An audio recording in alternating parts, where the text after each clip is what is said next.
Hello, this is Wave of Action UK with Matteo from Shout Out UK, having a weekly chat as usual, and we're going to be discussing the beheading. I'll wait for P to come back on and she'll start it. Yeah, I wanted to talk about the beheading and this video that apparently if we watch we're terrorists because it shows a beheaded, which apparently doesn't really show anyway. And also, various sources online and in mainstream media now are saying that forensics reckon that that is a fake.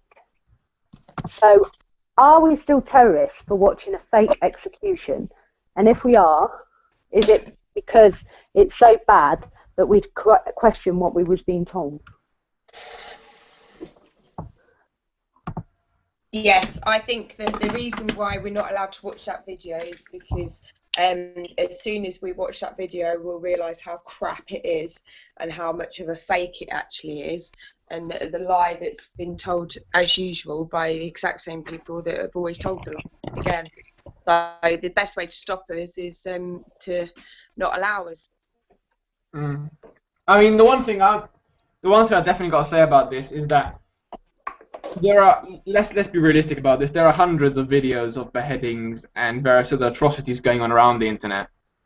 You know, Facebook was recently accused of allowing those videos to be shown on their network without any issues. So, I mean, a lot of them are done in the Middle East, some of them are done in Africa, other parts of the world, and so forth. So first of all, I mean, why are we deemed terrorists for watching this particular video? Why is this particular video hold so much importance? And secondly, shouldn't we be also talking about all the other videos that are online? Shouldn't there be an action if you wanted to do something about beheading in videos and so forth, doing it around all of them?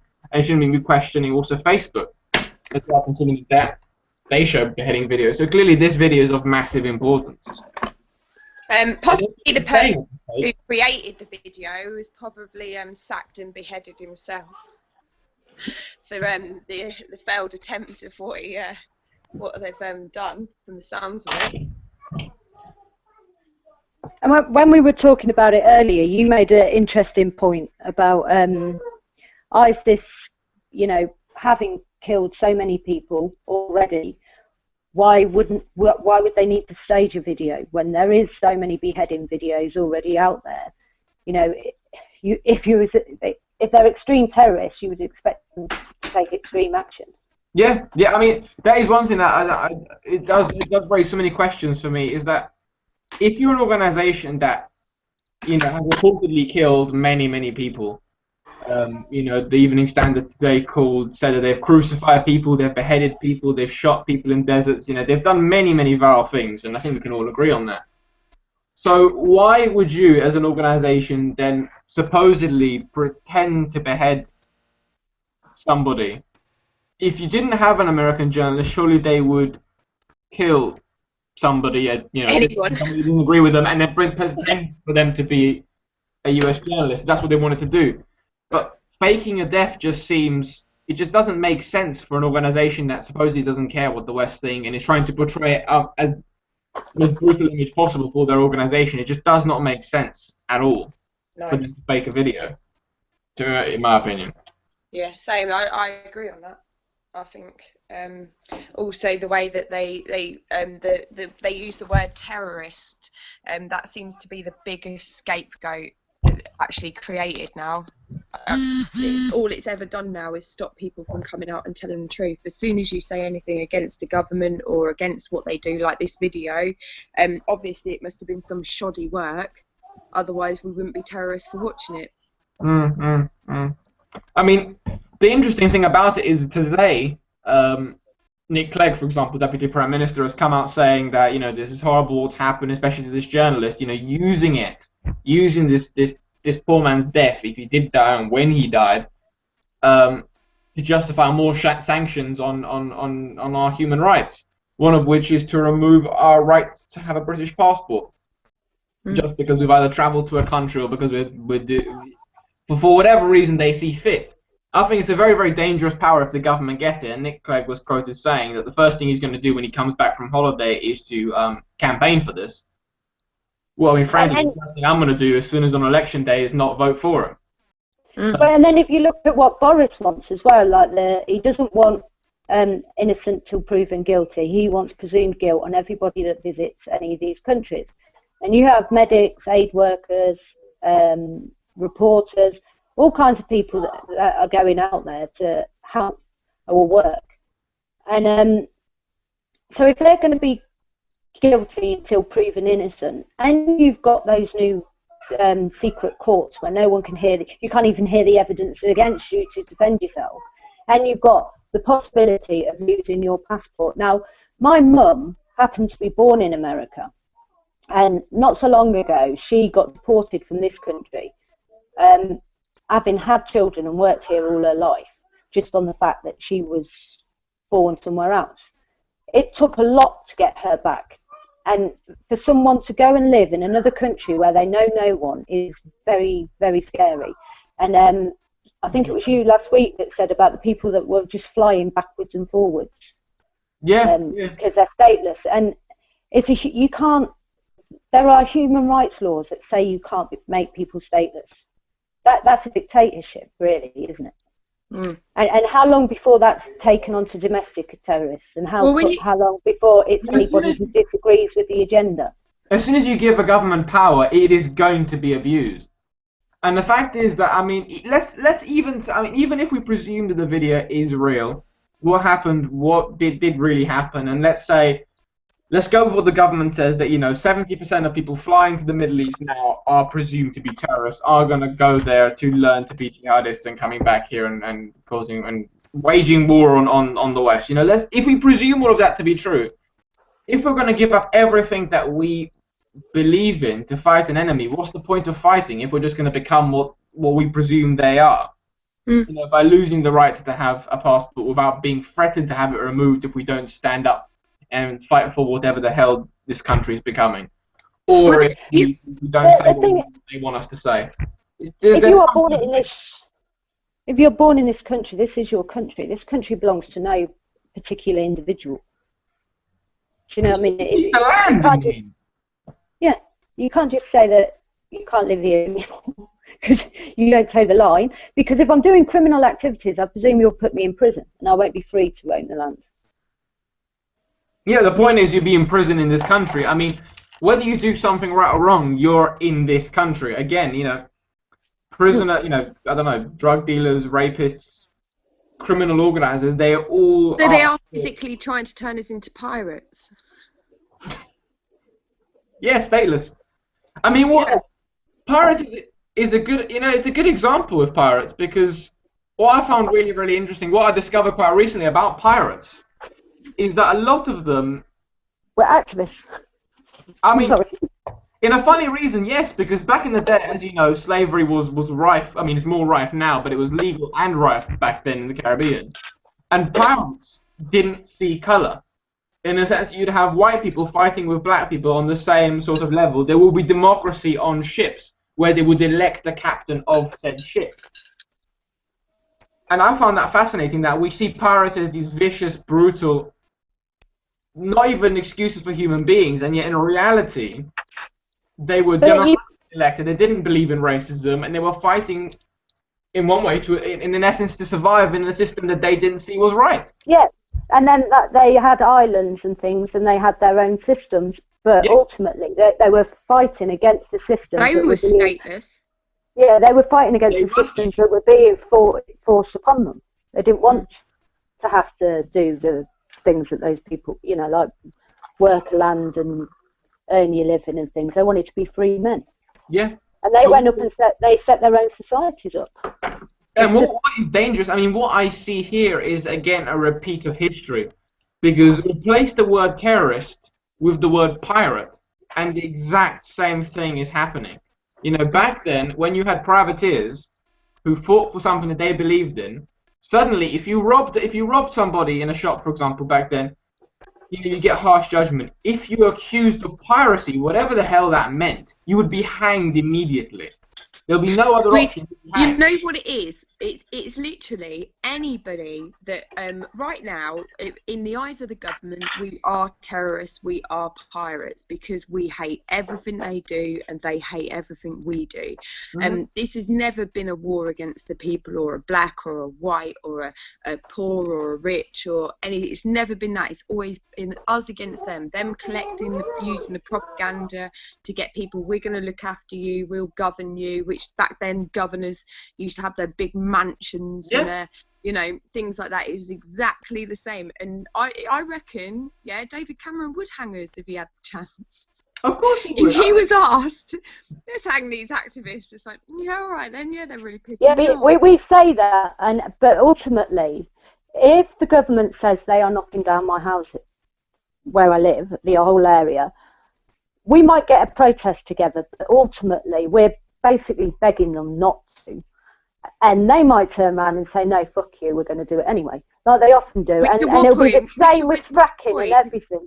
At what point are we going to turn around to them and say, fuck you, no, you're not having your way? The only way that riots will happen is if people riot against each other. There's not going to be a riot if it's against the politicians. And do you know what I mean? No, they've got to stop like piling us against each other. We've got to think collectively and think, right, no, we don't want to take each other down, because that's the only thing that's saving their bacon.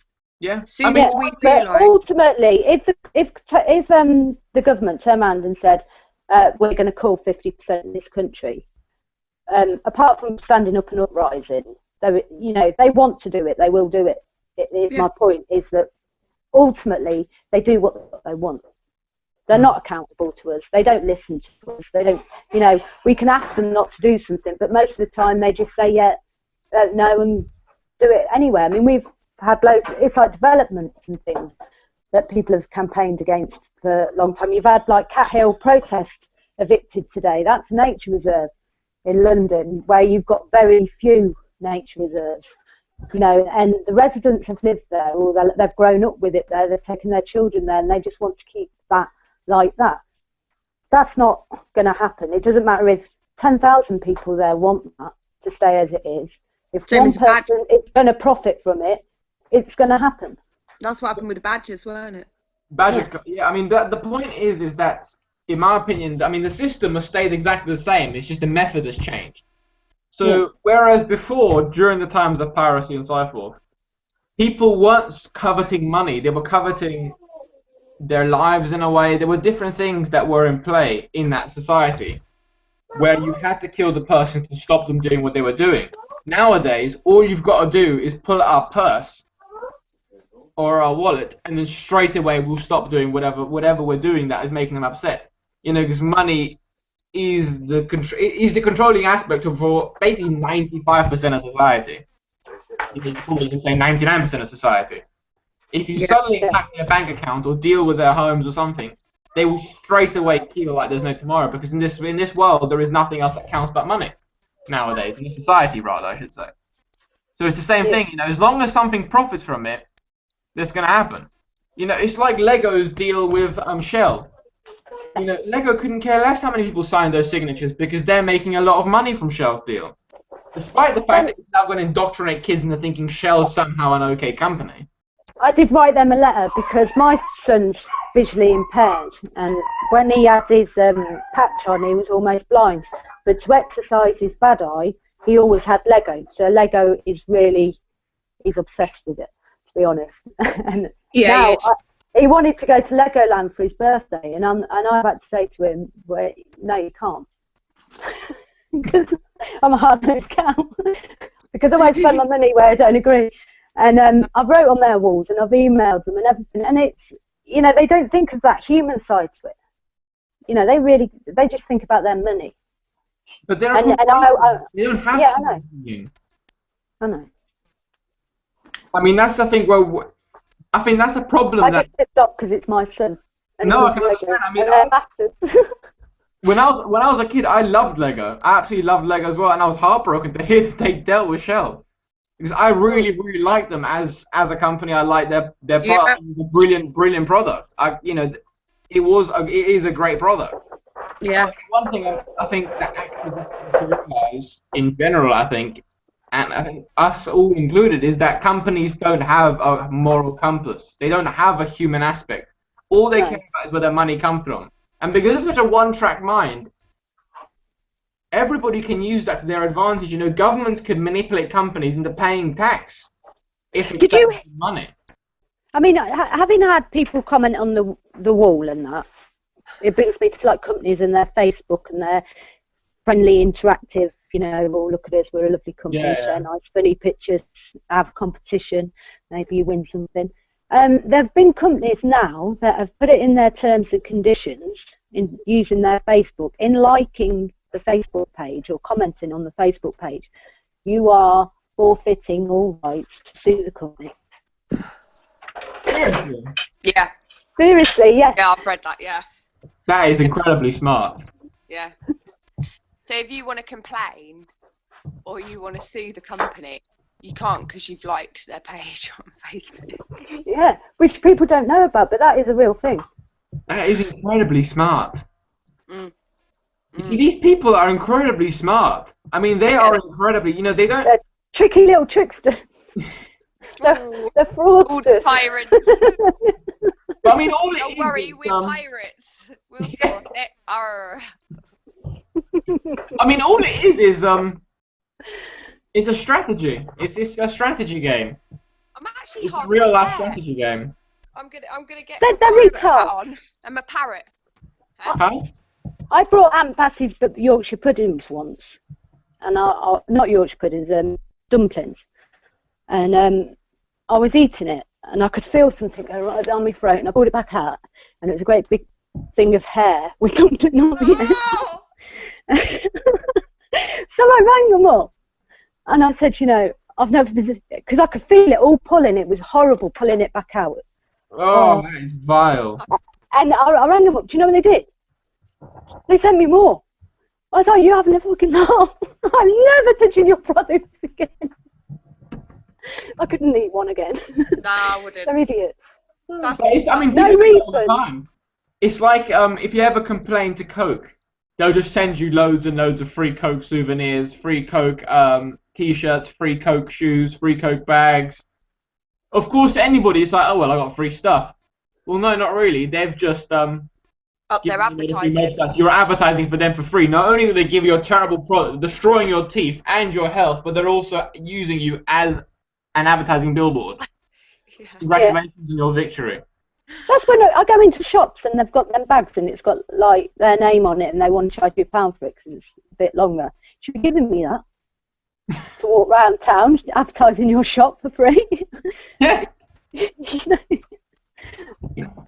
It's McDonald's balloons. They stick the balloons, and you see these kids walking around. And my kids are always like, "I want a balloon." It's like, we can't go in there, darling. It's Zionist and it's unfit for human consumption. You can't have a balloon. And you feel like an arse, but that's what they do.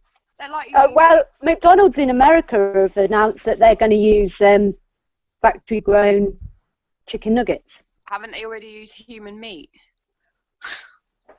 Accordingly. I thought there was sawdust in their food. I mean, it tastes like it, but... I think there's all sorts. I think they're just going in at I night. know there's silicon and there's plastic kind of stuff. Silicon? You mean Yeah, they used to be the nuggets, yeah. There used to be a yoga mat in the breads and in Subway. Yeah. The same chemical as yoga mat.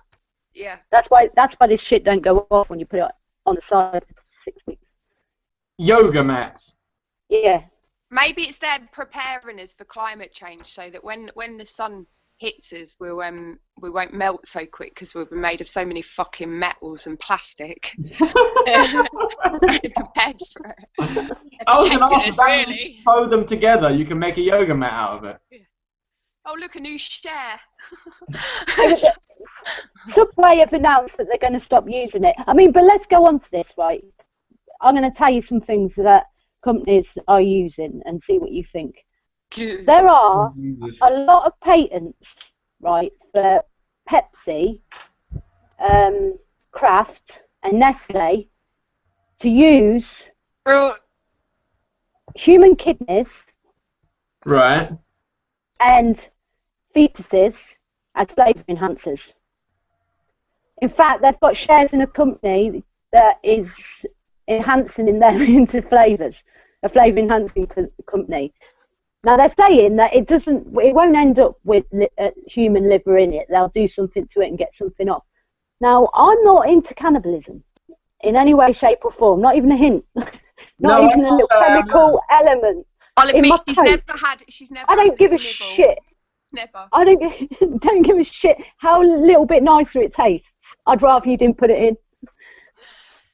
That is madness. I mean, the fact that stuff, I mean, let alone that it happens, that it's legal, and that you see kids drink that stuff. I mean, that's the shocking part of it, is that...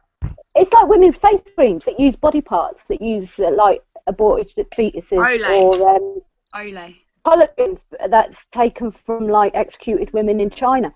I seriously think that if something has human body parts in it, it should be on the label. It should be labelled. Like a cigarette packet.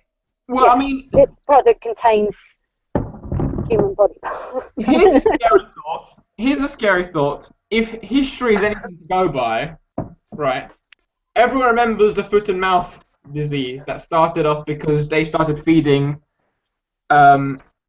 cow parts to cows. Yeah. And that's how it started, and they started going mad and so forth, and they started getting really, really ill because of it. That was the BSE, wasn't it? What? BSE. I think so. Mad cow disease. Yeah. BSE.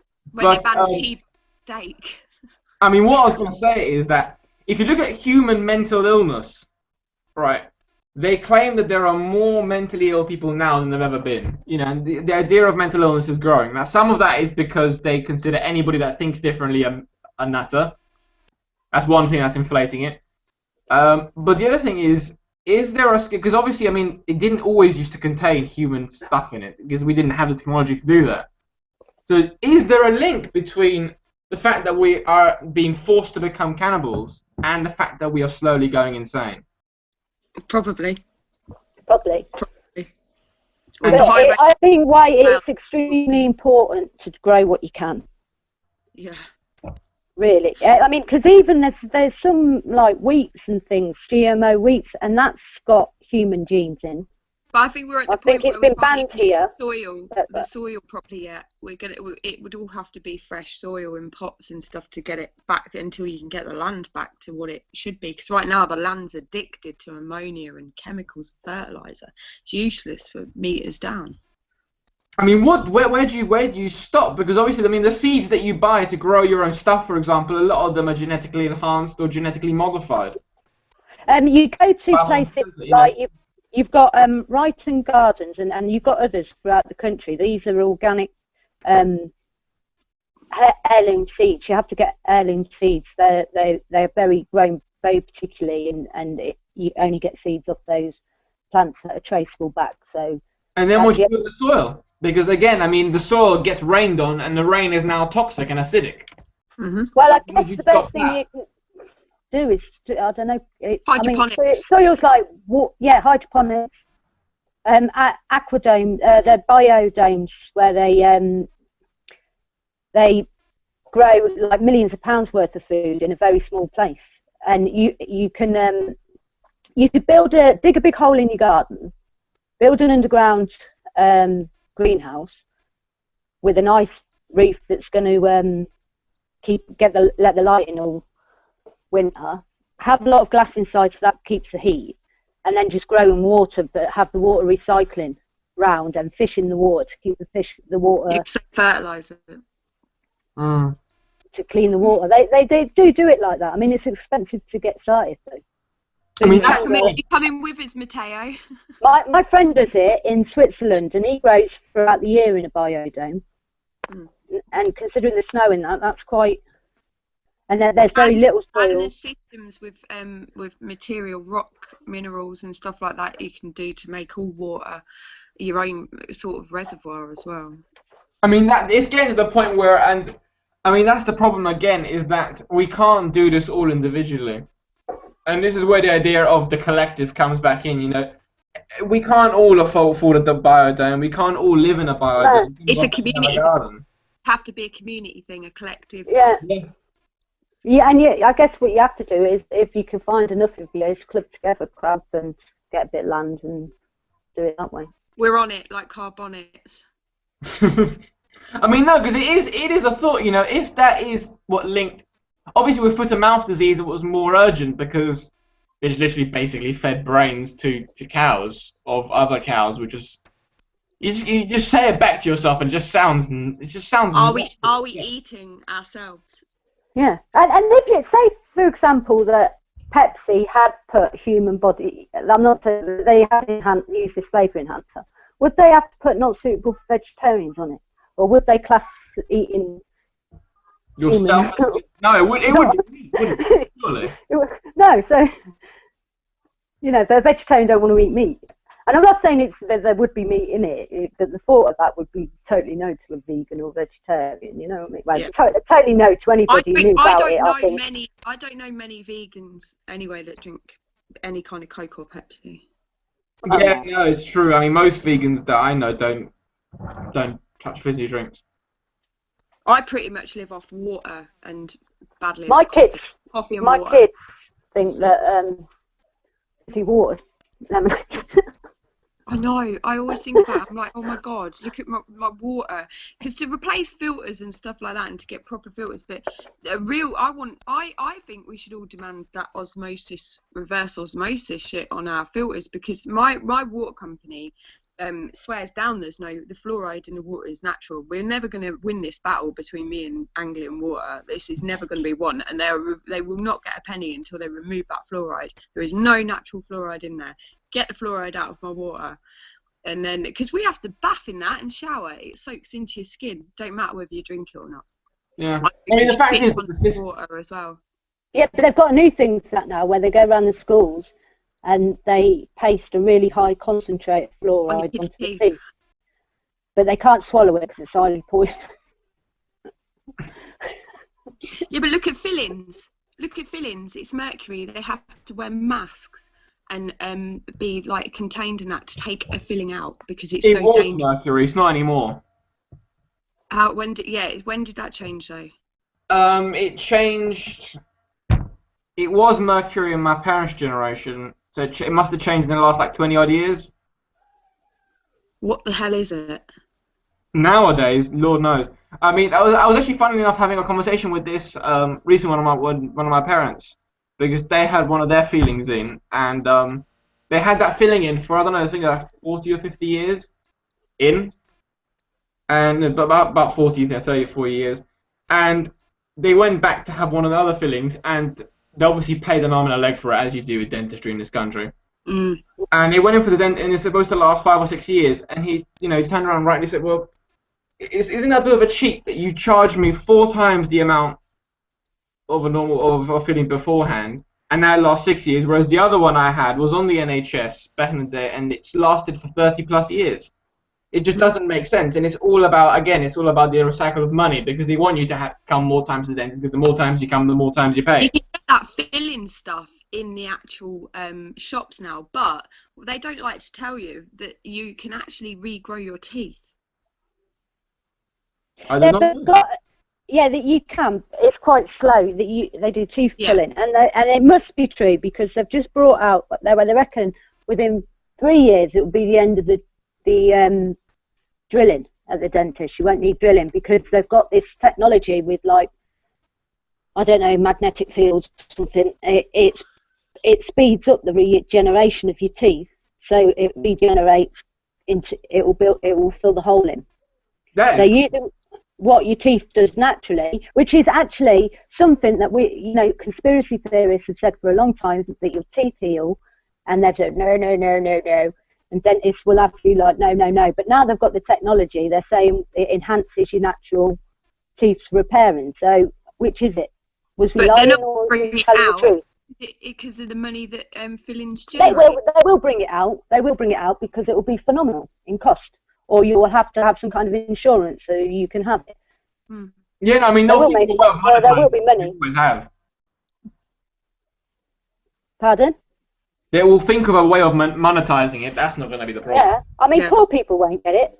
No, God, no, of course not. I mean, poor people can't even get white fillings, let's face it. I know I'm going to be toothless by 60.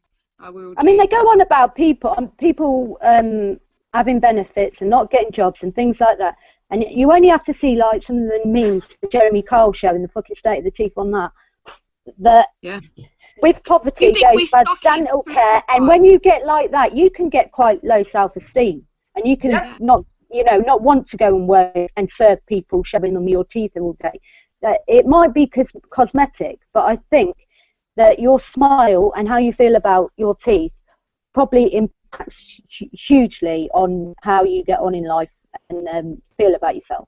Yeah, I mean, teeth, skin, all that kind of stuff. You know, we rely a lot on cosmetics. And I mean, let's be honest, it's not just a benefit, it's not just a self-esteem. Because if you go into a shop, or any shop, and try to apply for a job with about 3 teeth left in your face, it isn't going to happen. And how could your teeth, but you're probably not going to get the job. No, you wouldn't. And how can we, right, say anything of us as a society that we'd allow people to go around like that when they'd all rather have like implants and nice things, but it's not profitable for them to do it. And even if they worked bloody hard, they still wouldn't be able to afford it because they're slave wages. You know, there's no way out for people like that. And we have the technology to make life better, for not just teeth, but across the board. You know, many things that we allow other people to. I would say if that works for teeth, that would equally work for bones and stuff. Yeah, I mean the same thing. Teeth are bones, so it would work the same. Tissue as well, I would say there's a lot of things that are capable right now that we won't see the benefit of. Stem cell research, for example, it's been proven that stem cells can regrow parts of your body. You know, there is already the science behind it. It's just that, again, they're not rolling it out because they haven't thought of the best way of monetizing on it yet. The problem is that society works. I mean, these advances in humanity. They need us to be poorly as well. They can't keep coming up with these cures, otherwise they wouldn't spend so much time not allowing cannabis oil and stuff like that. I mean, the problem is that if you look historically, people haven't been this ill before. If you look at, for example, during the times of Rome or any other time, people used to bathe in water. People used to have herbal remedies. Yes, their teeth weren't Simon Cowell white. They were yellow, but that's not the point. They were healthy. Yeah. People weren't this ill. Just because you didn't brush your teeth. People used to go throughout their lives without brushing their teeth. They didn't used to end up with only 2 or 3 teeth. Now, if you eat the diet that some of these people are forced to eat because they can't afford anything but £1 sausages, then their teeth start to fall out like crazy. But then, that's because the poor. Well, you think as well, you've got kids that are running around in the summer and coming in every 5 minutes for a glass of squash, watered down with tap water with fluoride in it, and fluoride clearly is a toxin, and it doesn't add enamel, it actually strips it just puts a white layer on it, doesn't it? But it destroys it in the process. I mean, that's the point, is that it's all about appearance and money. The fact is that white is better, despite the fact that if you have yellow teeth you might have healthier teeth, but because you have yellow teeth it's considered nice. It's like what was it? It's if you look at, for example, the way poor people used to live, even in medieval times or the Dark Ages when we used to consider it, people used to, I mean, the diets that they ate back then would be probably millionaires' diets now, in the sense that they used to eat real meat, lamb, mutton, whatever you want to call it. They used to eat real vegetables grown from the earth. They used to have nettle soups and various other things. And bread that was baked there. You try and get all that stuff now, and you'll be bankrupt within 2 days because you won't be able to afford it. It'll be madness. Yeah. And the sausages we have now, for example, most of it is ground down bone. Yeah. Have you seen the way 10 sausages you can get for £0.50? They chuck pigs in. Have you seen the way they chuck Pigskin. Have you seen the meat glue? I mean, that is fucking... Oh, that meat glue. And That you is have to wear a terrible. mask to put the glue into the meat because it's dangerous. And it's banned, but obviously unscrupulous people still use it. You can basically get the cheap cut of any meat. It could be pork, lamb, steak. Yeah. You know, like the skag ends that you've got, they're in chunks. The bin can't do is that. supposed to be thrown away, yeah? Yeah, you put this powder on it and you wrap it up like a big sausage and you put it away for a few hours and you get it out and all the meat expands and glues together and they chop it and it looks like prime fillet. It's disgusting. Nice. And they seriously do have Really to wear bad for you. They do have to wear masks to apply it. And this is stuff we eat. Let's bear this in mind. Yeah. We eat this stuff. We consume it. We give it to our children, our parents, whatever. Whatever. You know, you give it to people. It's disgusting. It's absolutely disgusting. Yeah. And imagine what that does to our teeth in the first place. Screw the teeth. Imagine what it does to your health in general. I know. At this point, that stuff gets absorbed into your bloodstream. It goes to your heart. It goes to your brain. Mm. Which is a lot of, I mean, that's a lot of what they reckon about the allergies, though, isn't it? Yeah, because They this reckon last because year, the GMOs, I've really struggled. This last year has been the worst year. I've probably sneezed about 40 times in less than 5 minutes the other day, and I thought I never had hay fever, not once, never once had hay fever, and I'm rashing up at things on clothes and stuff like that. I've had the same clothes since I was like 19. You know hay fever? And it's the washing powders. It's the washing powders and stuff like I that. can barely use any washing powder. But, You know, I mean, like with GMOs, I read that what happens is your stomach lining can thin and some of your food can get into your blood. And your body then thinks that it's under attack from a virus or something, so it sends out, it's like antibodies.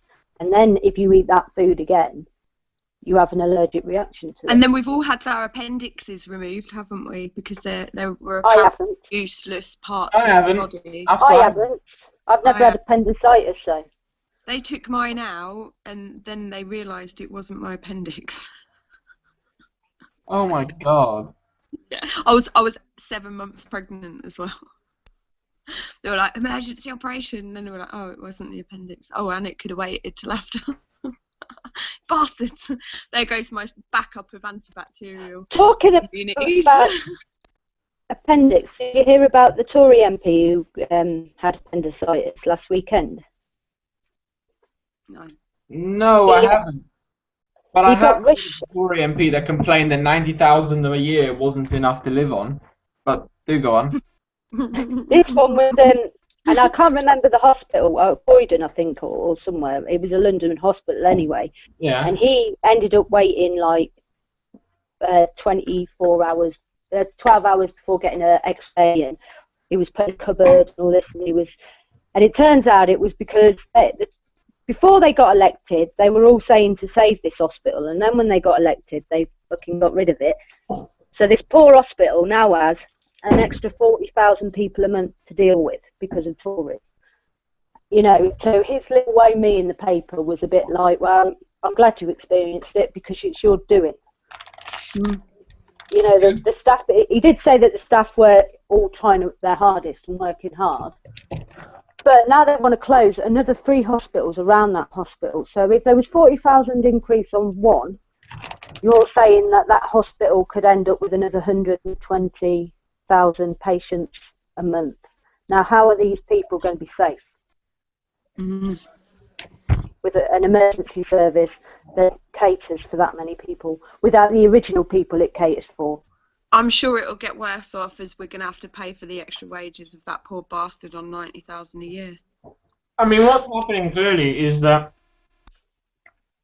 the system we have today can't cope. You know, we can't run a society strictly on profit anymore. It used to be able to because there were, you know, it did used to work, but now it doesn't anymore. And the trouble is that anything that changes, the trouble is that anything that we progress onto from this would mean that we're all on equal footing. Therefore, some people won't be above others. But they don't want that to happen, so therefore we're stagnating in a society that can't cope. Because economically, yes, what they're doing makes sense because you're shutting down more often, therefore saving money, therefore making more money. But from a human aspect, it's just madness. It just doesn't work. No. No. It's broken.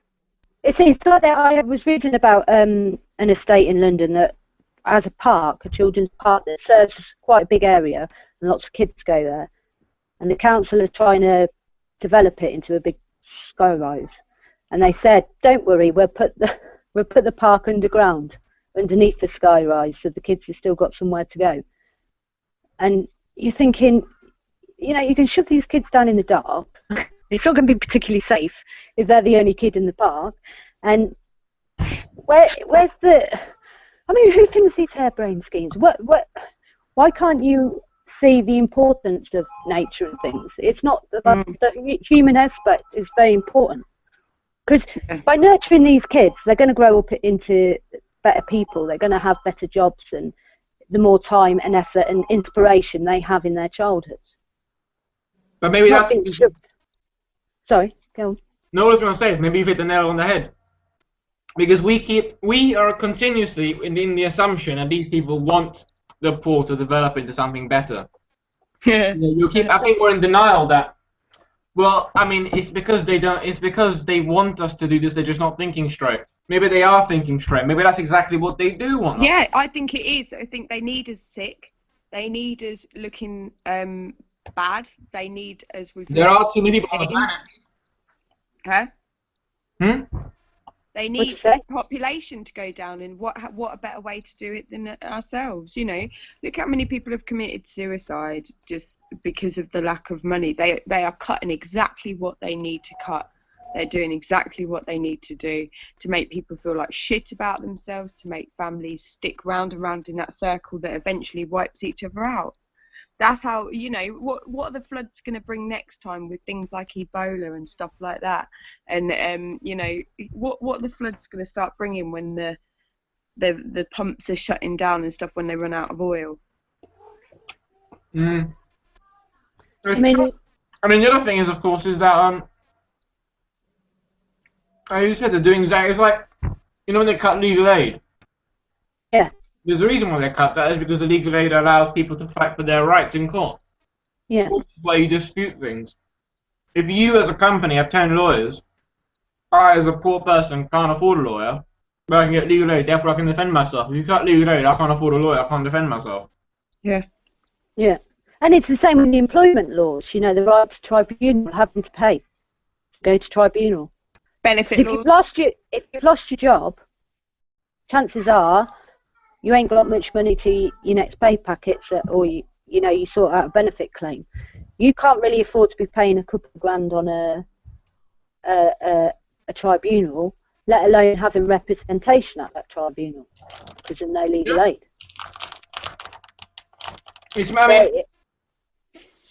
We're slowly being priced out of the transport as well. Yeah. I wouldn't say that slowly, but yeah. Yeah, There's not another slowly. year yet. There's another year yet. And then But, yeah, I wouldn't say that. I mean, just going into central London on a regular basis knocks me out a few quid each week. I mean, it's ridiculous. The cost it's going to cost me to get to GCHQ this weekend, altogether with the round trip, is nearly 100 quid. What? Yeah. That is madness. I know.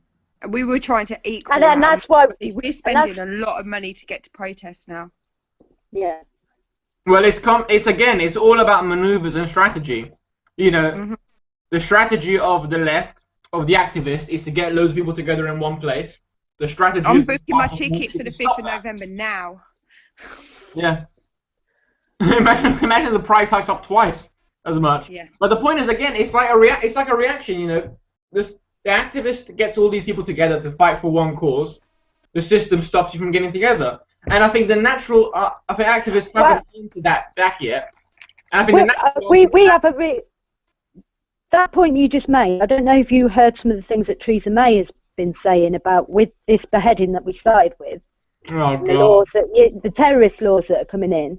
She's saying about groups that express extremist views can be stopped from communicating or face arrest. It will not be an arrest to be in a group, but if you continue to, like an ASBO, if you continue to have your discussions and talk, and that you would face arrest.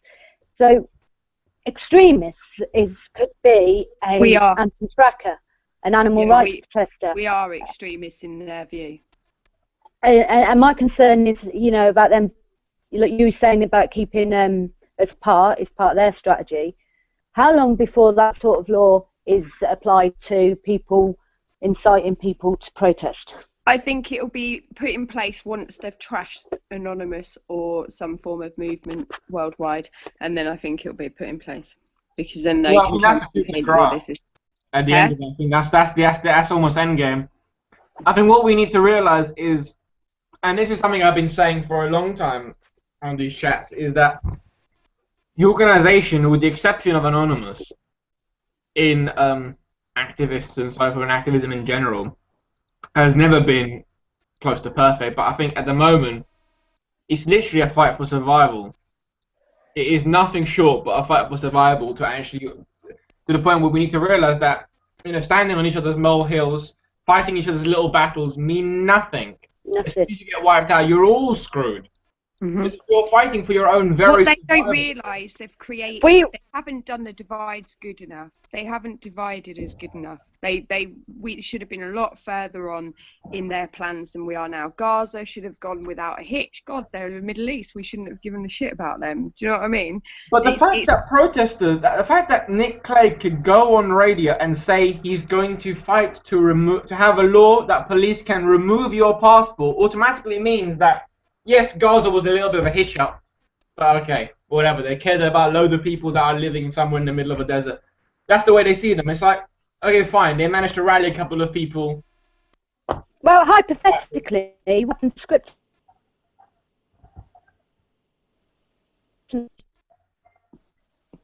Huh?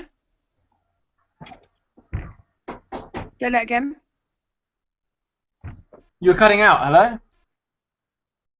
P? I think she's gone. Yeah. She'll be back. All I was saying is that, in my belief, is that Gaza and so forth was a short one fight, in the sense that, yes, people care about it, and to the establishment, I mean, in the long-term goal of things, how has that moved us any closer to fighting for our rights and getting a better society? I believe it has. I believe that we've made connections now between activism and the Muslim community, the Asian community, the communities in the Middle East. I've made amazing connections since the Gaza issue, and Gaza, they were wearing Anon masks. Do you know what I mean? Anonymous is there. They were helping Ferguson. They got together and they stood up with Ferguson. Ferguson equally will help them. We're connecting in ways. We're now making dangerous connections. That Middle East should not have been in our paradigm as far as they're concerned. You should be sitting in a gala bingo, ticking off your little numbers and drinking your beer, and stick to your fracking protests. You should not be getting involved in this Middle East shit. We're not supposed to be there, and I think that's what's bothered them, is that we've made connections that can't be broken now. There's just nothing they can do about it. This now, everybody knows. It's clearly, this is now it. It's either us or them. Our plans involve them. Their plans don't involve us. And it's now got to a point where everyone's going to be standing up. What day, I don't know. When it's going to be, I don't know. Who's going to be frontline, who's going to be sitting back, I don't know. But it's going to happen. I mean, what is interesting in what you say is that if that is true, which it does sound possible, and from what you said with regards to connecting the Middle Eastern community and so forth, I mean, in that case, wouldn't it seem then that what they're doing is a reaction, again, like a chess game?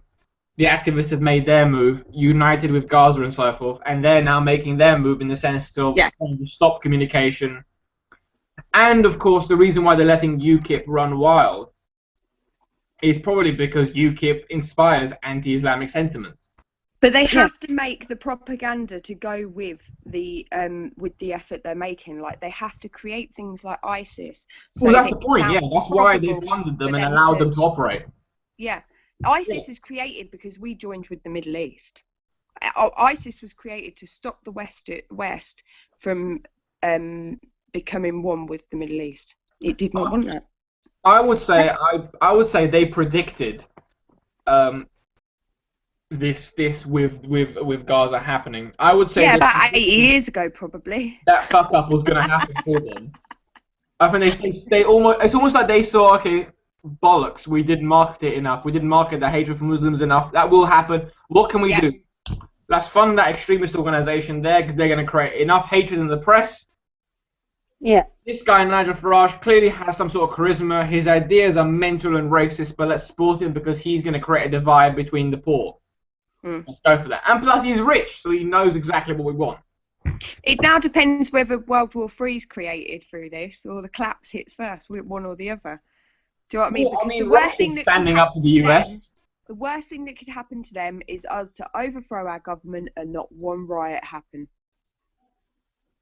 I think the problem that they've had is that, I mean, we had like the hippie revolution in the 70s, but I think that, and then we had like angry environmentalists and things, and we've had like war protests and things, but now there's a lot more spirituality in activism, and actually a lot more long-term goal. It's not just a one particular issue anymore. It's not like we're just against fracking. It's like, you know what, we're fed up with all this bullshit, and we actually just want a peaceful life, and you know, for you all to fuck off, really. You know, that we'd be quite happy. Whereas before, I think we were very singular on our issues, and now it's like you've got the Venus Project and things like that, where there are people that are actually giving serious thought, universal basic income, all those sort of things to a different way, something new, try something new that we haven't tried before. And I think the fear, the spirituality side has knocked the fear, because I don't know about anyone else, but when I first started, I did have a little bit of paranoia. I was like, oh God, I'm going to get helicopters with strings coming down and blokes smashing away through my bedroom window. Do you know what I mean? Occasionally, when I have a good, you know, when I have a late night, I do get on the phone to give an look. Is that noise outside? What is that? It's like, but generally, I don't give a shit anymore, because we're gonna, if we don't do this now, we're all going to really regret it. We're all really going to regret it. If you think it's scary, them knocking on your door now and coming and taking you away and kidnapping you and doing whatever else they want to do to you, it's going to be far scarier for your children. And they have to be, you know, to a certain extent, it's their responsibility, because when we were kids, right, we were taught about you did things wrong and there was justice, and, you know, you were kind to people, you didn't bully people, you looked after one another and things like that. And I think fundamentally most people, that is within them, that they don't want blood and they don't want fighting, they just want a peaceful life. It'll kill them. It'll kill them if we don't riot. It'll be shit if we don't riot. They will hate it. I think it'll be the whole Gandhi scenario, you know, where you march peacefully, they beat you, they ridicule you, and then you kind of fight. What I'd say though is, in regards to what you said earlier, I don't say so much about spirituality. I think it's because it's only now, and frankly, it's only due to the anonymous mask and the anonymous marketing image, that the activists have actually started to fight on the terms in the system, because the marketing power is immense. Before, hippies and so forth were always ridiculed as these flower-loving nutters that had their head in the clouds. Then anonymous are seen as these hardcore, almost heroic, action-manly type superheroes as such. You know, that's how they're portrayed in the press. That's how they see themselves. That's how the videos are portrayed. Well, at the end of the day, in the media.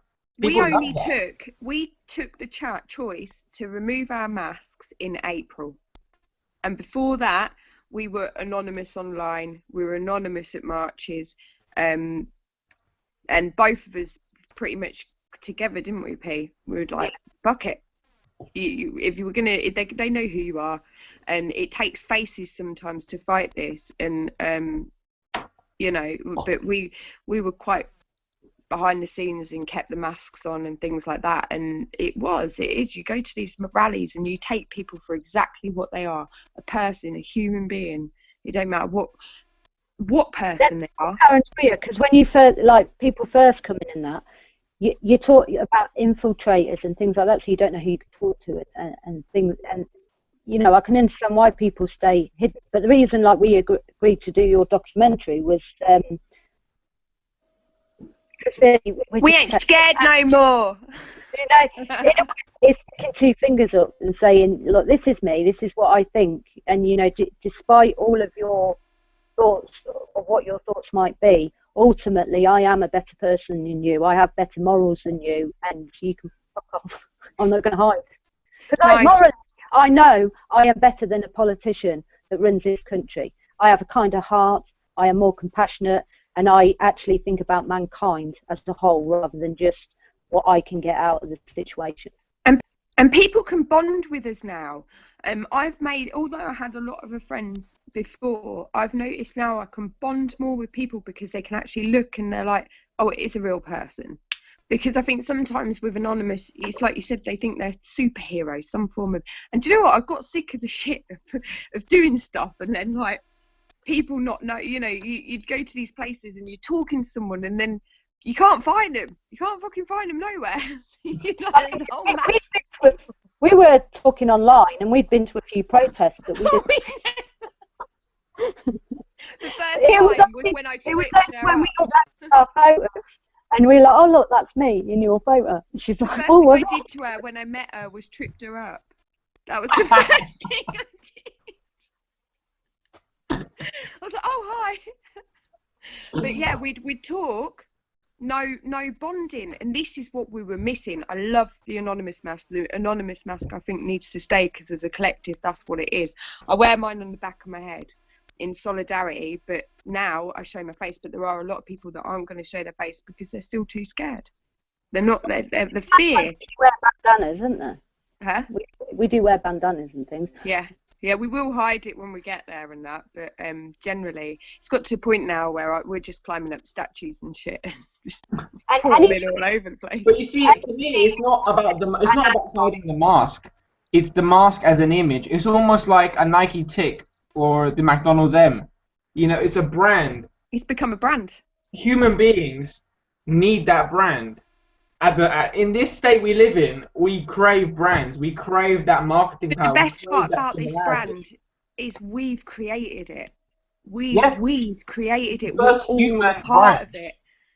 Yeah, it's not owned by no one. It is everybody's, and I love that. About how it started and who started it, but to me, it's just I couldn't give a fuck who started it. It was an idea that spread, and the people have taken over it, and the people, every person I've met has good intentions, you know, and I think it's the most democratic way of doing things, because if I put something out there and you like it, you'll join and support me. If nobody likes it, nobody will, you know, so it kind of votes in a way. And once the fear's gone, the more support you'll have. Yeah, once the government's gone, the fear's gone. Once the fear's gone, that's when people can collectively make choices without the fear of being arrested or shipped off to a FEMA camp. Do you know what I mean? Back in a minute. A lot of they don't get this no leader either. The what? The no leader. You know, me being I can fully get no leader, you know, and I think we're all quite capable of self-leadership. And yes, in certain ops, you'll get people that would be the front runner, because like in life, if we didn't have a government, we would still need a administration to carry out a certain amount of work. So with Anonymous, though we don't have leaders, if there's, like with the Ferguson case, you'll get Op Ferguson, and a group of people will dedicate their time to Op Ferguson. And there'll be one that will be the main, sort of a couple, a few that will be the main runners. It won't normally be one person. It's normally a collective of people that, because it takes a lot of time and effort, and there's a lot of different roles that need to be done. Without that kind of organisation, Anonymous wouldn't get anything done. If everybody was running around like headless chickens, just doing their own thing. But I think that's why it's grown, because there were so many people trying to be a singular name, that now we've got to a point where they've realised, no, there can't be a singular name in this. There can't be. It has to be a collective, and I think that's what stage we've come to now. I think shit's just got organised, and the organisation is going down. We're getting our own websites. We're learning how to, you know, do things within certain circles and stuff now. And back then, you have to admit, we half the time we don't know how many people are coming to a rally, things like that. But now we have so many people working on certain parts. We have a general idea of the minimum that's going to be there. Yeah. And that's a start. And the fact of, like you said, we've got plans that we can, somebody turn around, you know, you used to get, well, what are you going to do? There was a vague idea, but now there's so many plans. Right, well, what do you want? You've got so many choices of what you want to do. And that's the best part. And there's avenues as well, isn't there? There's so many. So you can go off down so many different rabbit holes along the way. You know, you might start looking at chemtrails and fluoride and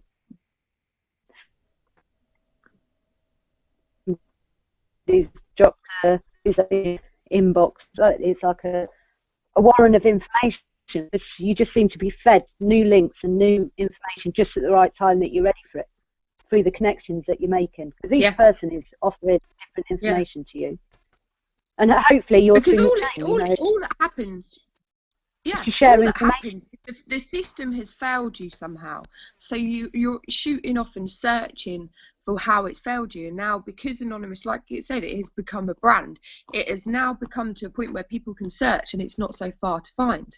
Whereas before, it was harder to find. It was sort of more of a who's with Anonymous, what is this, what is that. Now the people who are running these things are willing to come out and say, yeah, come on, just come in. Whereas before, people were worried about what was going to happen to them if anyone knew that they were like a larger part of it or something like that. Now I do believe we've actually got to a point where our conscience has gone, I don't give a fuck, you're hurting too many of our humans and our planet, I really don't give a fuck anymore. Because we, at the end of the day, truth be known, if we don't do something now, we're going to lose that chance to give a fuck. It's a hard one. Yeah. Hang on a sec. Just putting the light on. But constructively, I think we're a lot more organised than we were a few years back. And I do think that is down to a few main groups, especially because the UK has been really slow. But a few main groups have got together, and not only are they grouped up into their, like you said, Op Ferguson, that kind of thing, like you've got Op Save London, Op Manchester, you know, that kind of thing. Now we're chatting with them. And we're all, you know, this boycott thing started, it's gone exactly like the fracking. Every movement that starts now is city bred. Now, that's the only reason I injected myself so fully into my community. Now, I could not do that without putting my whole name, my address, everything forward. And this is what risks people are going to have to take to get that. And you have to do that. You have to rise your community no matter what. And each community, once each city and community is risen, then you can come together as a collective. Yeah, I completely 100% agree with you. It's like if they don't kill you first. Yeah, it's like they need those professional revolutionaries, as they used to be called in Marxist Russia, or community leaders, if you call them in the UK. Whatever it is, it's the same name for the same role. You know, a person that can unite that community, inject themselves, and become not the spokesperson for the community, but people becoming almost like the ones that get everybody together. And I couldn't agree with you more. We have become more united than we've ever have before. The only issue is that we've become united, but we're still, I think, the biggest hurdle, the next step almost, we created a global brand, as you know. We've started to wake up, we started to connect with each other. The next step is fighting on the system's own terms. And this is something I've mentioned before, that is the problem of money. I personally don't think we will be fighting on their terms. Personally, we've got such a diverse amount. When you look at it, say if you just split Anonymous up, you have got like a piratey side, you've got a spiritual conscious side, you've got a Freeman side, you've got so many different diverse sides of the movements that each one, the only side that's probably going to sit back and go, whoa, hang on, we need to do this right, is probably going to be the Freeman and the conscious. Now you've got the piratey type and the I don't know what to call them, the more advanced side. You've got them that when it's going to get to a point where there won't be any written sort of way of doing it. If we don't hang on to it tightly, we'll end up like Ukraine. And I think that they're quite aware of that. As a collective, Ukraine worked together, the protesters and the that group and Nazis, and then the Nazis took out the protesters. We know that. We've watched that. We've sat back. We've seen it. It's not going to happen here. But it's not going to happen here because we have too much of a civil society here. The fight will happen peacefully on the streets.